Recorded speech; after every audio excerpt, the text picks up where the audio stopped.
Coucou tout le monde, j'espère que vous allez bien. On se retrouve aujourd'hui pour une nouvelle vidéo. Donc j'espère que vous allez bien, moi ça va. Aujourd'hui on se retrouve pour une vidéo où on va parler de particules dans les cheveux et des deux cas de figure que je connaisse peut-être. Donc le premier cas de figure que je connaisse, c'est le cas où on fait une coiffure en wash and go, en twist out, peu importe. Et que une fois les cheveux secs, donc parfois dès que le cheveu est mouillé, mais surtout lorsque le cheveu est sec, on se retrouve avec plein de particules le long de la fibre capillaire. Et lorsque par exemple on se secoue les cheveux ou quoi, il y a plein de particules qui nous tombent comme si on avait des pellicules tout simplement. Et le second cas de figure, c'est le cas où on aura beau se laver les cheveux, beau faire tout ce qu'on veut, il y aura toujours ces dites particules en fait, même sur cheveux propres sans produit, il y aura toujours ces particules dans le cheveu, comme si on avait des pellicules sur toute la longueur. On va commencer par parler du premier cas de figure. Donc lorsque vous vous coiffez et que vous vous retrouvez avec des particules après le séchage, c'est que les produits que vous avez utilisés n'étaient tout simplement pas compatibles. Un cas typique, si vous avez déjà essayé de faire un wash and go avec de l'Eco-Styler, on va prendre le cas de l'Eco-Styler Olive parce que c'est celui que je connais, avec un leave-in, par exemple le leave-in de chez Cantu à l'huile d'argan, vous savez que ça fait des particules. Pourquoi? Tout simplement parce que l'Eco-Styler Olive est composé donc majoritairement d'huile d'olive et que le leave-in Cantu est composé d'huile d'argan. Ces deux huiles en fait, dans les produits, ça ne passe pas et au final, ça fait des particules dans les cheveux parce que les produits en fait ne se sont pas bien mélangés. Comment éviter ça? Tout simplement, il ne faut pas mélanger des produits qui ne vont pas ensemble. Tout simplement. La question logique après, c'est comment savoir que mes produits ne vont pas ensemble? Et je vais vous répondre tout simplement, vous pouvez vous faire le test dans la paume de la main. Avant de commencer à vous coiffer, vous savez qu'aujourd'hui vous voulez utiliser un gel X avec un leave-in Y, qui sont de deux marques et deux gammes différentes, machin. Vous prenez une noisette de leave-in, une noisette de gel et vous mélangez dans la paume de votre main. Si ça se mélange de façon homogène, que voilà, ça fait la texture est lisse, etc., c'est bon, vous pouvez y aller, ça ne va pas faire de particules dans vos cheveux. Par contre, si mélangé sur votre main, ça fait plein de petits grumeaux, mais vraiment qui ne se mélangent pas, enfin, ça fait des paquets, ça fait des grumeaux. C'est pas bon, ça va faire des particules sur les cheveux, ça veut dire que les produits ne sont pas compatibles. Les produits d'une même gamme sont faits pour aller ensemble. Donc, il y a très peu de chances qu'avec une gamme de produits, vous ayez des particules. Après, vous pouvez faire le test, mais a priori, c'est peu probable. Mais c'est pas une raison pour n'acheter que des gammes de produits. Enfin, vous faites le test, ça passe pas. Ben, vous évaluez si ça vous gêne, que ça ne passe pas. Et voilà, perso, c'est un truc, je m'en fous. Enfin, voilà. Ça, c'était le premier cas de figure. Maintenant, on passe au second cas de figure qui est cheveux propres, cheveux sales, quel que soit, vous avez des particules sur les longueurs. Je parle vraiment des longueurs et pas du cuir chevelu parce que le cuir chevelu, il y a des chances que ce soit simplement des pellicules. Si ça vous arrive, je suis hyper fatiguée, je suis vraiment désolée.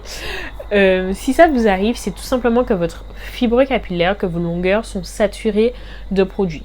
Donc en fait, vous aurez beau vous faire un shampoing toutes les semaines, toutes les 2 semaines, enfin quand vous voulez, les produits que vous allez utiliser vont s'accumuler au fur et à mesure dans la fibre capillaire parce que le shampoing, sauf si vous utilisez un shampoing hyper décapant à chaque lavage, ne va pas enlever vraiment tout ce qu'il y a dans le cheveu. D'autant plus que les shampoings, en général, on vous le dit, c'est sur le cuir chevelu, pas sur les longueurs pour ne pas les assécher. Donc voilà, au bout d'un moment, tout va s'accumuler et vos cheveux vont devenir... Parfois, vous n'aurez même pas de particules, mais parfois le cheveu va devenir plus lourd, il sera peut-être collant, il y aura, quand vous le regarderez, il n'y aura rien, mais vous aurez cette sensation de cheveux poisseux en fait. Et ça, c'est juste que la fibre est saturée et qu'il faut nettoyer, clarifier tout ça. Donc là, je vous ai donné la clé, il faut faire une clarification. Moi, je vous ai déjà parlé de ma recette de clarification, donc je vais vous la mettre dans le i. Et donc, vous allez faire votre clarification, vous allez bien donc nettoyer vos cheveux, ensuite les réhydrater, les nourrir et vous coiffer et normalement vous ne devriez plus avoir de problème après. Je vous rappelle quand même la recette de ma clarification. Je mélange du savon noir liquide. Donc j'ai fait une vidéo, je vous montre comment je rends mon savon noir liquide, puisque je ne l'achète pas comme ça, bien que ça s'achète liquide tout fait aussi, si vous voulez pas vous compliquer la vie. Du bicarbonate de soude et voilà, ça c'est ma recette de base.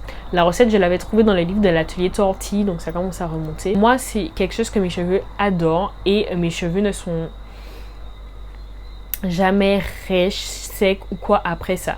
Mais je pense que ça, si vous faites la recette, il se peut que vos cheveux après soient au bout de leur vie, soient super cassants parce que voilà, vous aurez vraiment enlevé tout ce qu'il y a dedans, y compris l'hydratation et la nutrition. Alors, j'espère que ça va vous faire le même résultat, je ne sais pas, mais mes cheveux sont magnifiques après ça. Enfin, mes cheveux sont doux, ils sont légers, enfin, c'est-à-dire qu'ils deviennent vraiment, on dirait des cheveux de bébé. Enfin, ils retrouvent leur forme, donc la forme de mes boucles. Ils sont super souples et vraiment super légers. Enfin, à chaque fois que je fais une clarification, j'ai l'impression de ne plus avoir de cheveux sur la tête tellement ils sont légers. C'est vraiment bluffant. Et ensuite, vous pouvez passer à la coiffure normalement. Je dois quand même vous parler de ça, même si moi je ne le fais pas. Après avoir fait votre shampoing clarifiant avec le bicarbonate de soude, il faudra rétablir le pH du cheveu. Pour ce faire, il est conseillé de faire un rinçage au vinaigre de cidre de pomme. Donc vous mettez une dose de vinaigre de cidre de pomme pour 9 ou 10 doses d'eau pour refermer les écailles des cheveux. Moi, je ne le fais pas parce que ça ne me va pas. Donc, je fais mon shampoing et je me contente de rincer mes cheveux à l'eau froide pour refermer les écailles. Moi, ça me suffit, j'ai jamais eu de problème. Donc, voilà. Mais je fais ça parce que le vinaigre de cidre de pomme ne me va pas. Après ça, vos cheveux sont propres. Normalement, vous n'aurez plus de particules. Et vous pouvez repartir pour 6 mois, 1 an, voire plus. C'est à vous d'évaluer avec vos cheveux sans problème. Ce n'est pas quelque chose à faire tous les mois. Hein. Le bicarbonate de soude, c'est quand même très agressif. Ça nettoie en profondeur. Donc ça ne sert à rien de faire cette recette tous les mois. Tous les 6 mois, c'est très bien. Tous les 1 an, c'est bien aussi. Enfin, comme je vous l'ai toujours dit, écoutez vos cheveux, écoutez leurs besoins pour savoir quoi faire et quand. J'ai oublié de vous donner une alternative. Si vous ne voulez pas utiliser la méthode du savon noir et du bicarbonate de soude, vous pouvez utiliser de l'argile blanche mélangée à de l'eau. Donc vous faites on appelle ça un cataplasme, je crois, et vous faites poser sur les cheveux. L'argile, c'est purifiant, donc ça va purifier votre fibre capillaire. Personnellement, je n'ai jamais mis d'argile dans mes cheveux et ce n'est pas quelque chose qui m'attire. Donc voilà, mais il y a des gens à qui ça va. Hein. Moi, c'est juste que j'ai pas envie d'essayer.